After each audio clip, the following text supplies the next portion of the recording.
大家好，我是 Amy。今天是周末，一大早上起床，第一件事情就是烧一壺開水。今天的天氣還不錯，沒有颳大風，也沒下雪。中午打算跟同事出去吃飯，所以早上就簡單的做一點吃。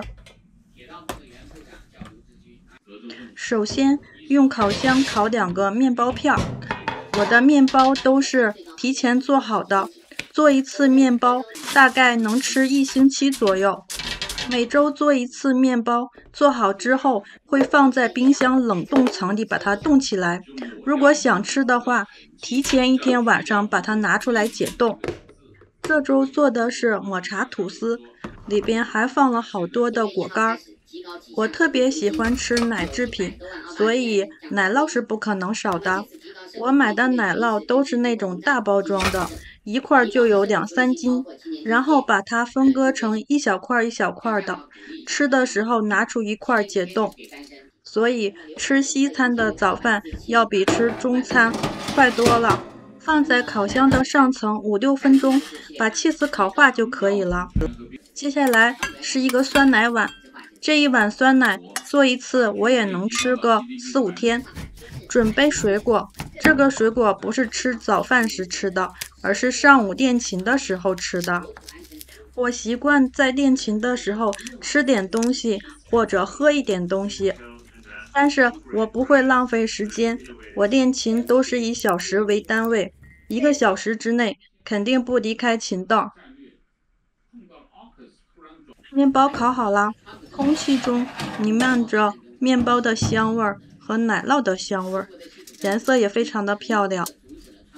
繼續做酸奶碗，放幾個杏仁、南瓜籽仁，再放一點無花果乾，再來一點奧利奧的餅乾碎。簡單有營養又快速的早餐做好了，開動吧。早餐就簡單的吃一點，因為中午和同事約好了去吃麵。同事發現了一家麵館，說非常的好吃，而且人非常多，要帶我去嘗一嘗。酸奶碗吃到一半，發現沒放葡萄乾，因為我自己做的酸奶，所以是無糖的，多半要用葡萄乾來增加它的甜味兒。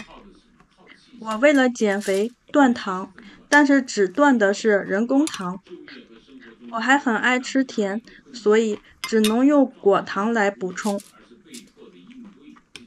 抓緊時間，快點吃飯，因為我周末的時間也是要按小時來計算的。幾點到幾點吃飯，幾點到幾點練琴，幾點到幾點運動。光盤啦。接下來為練琴做準備，首先要來一杯拿鐵。咖啡我都是自己買豆子，自己磨粉。佳木斯這邊的超市咖啡豆非常的少，所以咖啡豆我都是從北京背回來的。每次回北京我都會背回來2-3袋。今天寵幸這個咖啡杯，我喜歡買漂亮的杯子，但是統一的特點就是很便宜。這個杯子我是在網上買的，6塊6毛錢，還包郵。隨着咖啡的流出，滿屋子都是咖啡的香味兒。我覺得咖啡的香味兒有特別神奇的魔力，聞到它就感覺心情特別的好，有安撫人心情的作用。老媽原來不喝咖啡，只喝茶，後來被我帶的也開始喝咖啡了。去我的琴房，琴房是我自己在房廳搭建的一個棚，因為在練琴的時候一定要保持手指非常的暖和，所以我搭建這個棚既能保暖，還能稍微有一點隔音的作用。房廳就被我的練琴區域和運動區域佔滿了。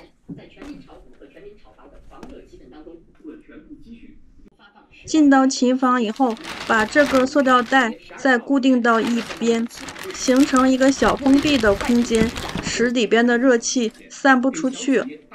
接下來把這個電暖器再打開，這個電暖器熱起來非常快，我用不了多長時間就可以穿半截袖在裡邊練琴了。我喜歡一邊聽新聞一邊練琴。